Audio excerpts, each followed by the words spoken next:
कि वर्तमान काल है या नहीं, उसके अंत में है आ जाएगा, हे है, हूँ है, तो ऐसे अंत में ऐसे आ सकता है। भूतकाल है तो भूतकाल में आपका था आ सकता है, थी आ सकता है, थे आ सकता है। उसी तरीके से हमारा भविष्य काल है तो इसमें गा आ सकता है, गा, गी, गे। जैसे कि हम कह सकते हैं राम पढ़ता है, इसके लास्ट में आ गया है, तो इससे ये पता चल जाएगा कि ये प्रेजेंट टेंस है, हमारा वर्तमान काल है। हम कैसे कह सकते हैं कि राम पढ़ता था, इससे पता चला ये भूतकाल है। राम पढ़ेगा, गा गया, तो अभी भविष्य काल कहलाएगा। इतनी बात समझ में आई। अब जो हमारे लिए होते हैं टेंस, अब हमें पता, जैसे हमने बताया था अलंकार के दो भेद होते हैं, शब्द और अर्था।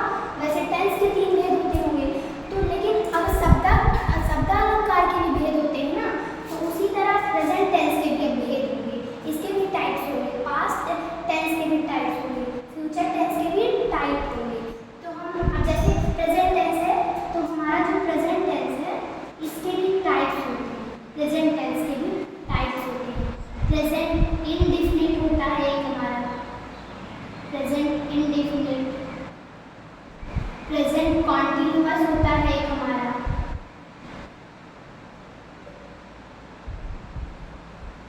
प्रेजेंट परफेक्ट होता है,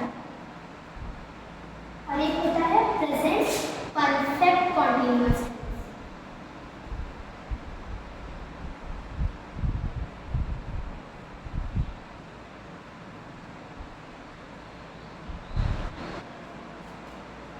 हो गया indefinite, present indefinite, present continuous, present perfect और प्रेजेंट परफेक्ट कॉन्टिन्यूअस।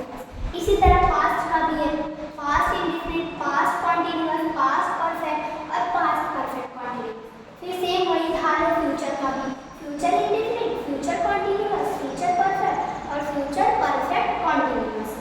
तो अब हमने इतनी चीजें क्लियर कर ली, हमारा टेंस होता क्या है, टेंस है क्या, उसके कितने टाइप्स होते हैं और उन टाइप्स के कितने टाइप्स होते हैं, ये बात तो क्लियर हो गई। अब इसके आगे हम थोड़ा सा जानते हैं जो हमारा जो है प्रेजेंट इंडेफिनिट जो हमारा है, ये प्रेजेंट इंडेफिनिट।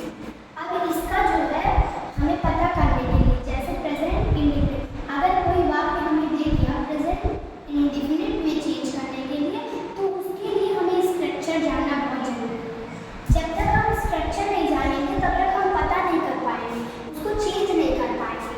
तो इसका स्ट्रक्चर जो रहेगा प्रेजेंट इंडेफिनिट का, पहले स्ट्रक्चर देख लेते हैं हम, तभी हम कुछ वाक्य बना पाएंगे इसके आगे। एक होता है हमारा पॉजिटिव वाक्य बन सकता है, मतलब पॉजिटिव में क्वेश्चन आ सकते हैं, नेगेटिव में और इंट्रोगेटिव में। तो हम पॉजिटिव देखते हैं और नेगेटिव क्वेश्चन। पॉजिटिव में पहले हम सब्जेक्ट को आगे रखते हैं, प्लस वर्ब के साथ हम ऐड कर देते हैं एस और ईएस, इसके आगे ऑब्जेक्ट लगा देंगे और फिर कोई भी हम अदर वर्ड, कोई भी जैसे कोई भी वर्ड ले सकते हैं, उसके आगे हम अदर वर्ड लिख सकते हैं, तो अदर वर्ड।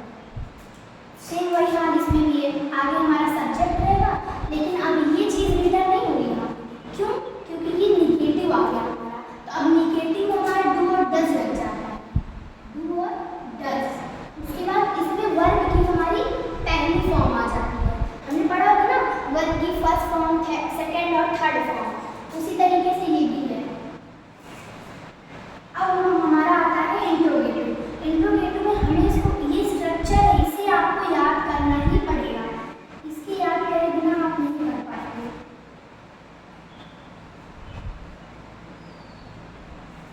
इतनी बात समझ में आई, ये हमारा क्या कहलाएगा, ये हमारा सब स्ट्रक्चर हो गया। अब इसी के द्वारा हम वाक्य बनाएंगे, जैसे इनकी पत्र लिख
इंट्रोगेटिव